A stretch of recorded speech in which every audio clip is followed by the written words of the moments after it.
Snakes on a Plane was a movie that had people jumping out of their seats. In fact, Samuel L. Jackson, the searing memory of him yelling at the snakes is something that really has stuck with me. But what about rats on a plane? Well, it happened here in Atlanta. And Keith Whitney, the question is obvious. How dangerous of a situation is that? You know, the FDA doesn't specifically reference that. They talk more in terms of foodborne illness. But anytime you got a rat at 50,000 feet, maybe chewing on cables and wires, it's a serious situation. If you want to get the creeps, just read the FDA's letter, their warning letter to Delta. At the end of January, the FDA inspected one of Delta's jets at the hangar on Aviation Boulevard, and that's where they found the evidence of rodent infestation on that particular craft. Specifically, rodent waste pellets in the galley where the food is kept and prepared.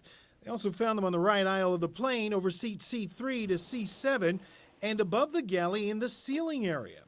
Now, Delta says this is not a system-wide problem by any stretch of the imagination. In a statement, the company says, "This clearly was an isolated incident, and we cooperated with the FDA immediately to resolve it earlier this year. The health and safety of Delta's customers and employees are Delta's top priority."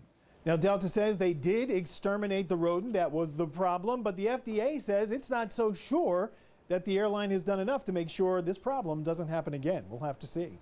Keith Whitney, 11 Alive News.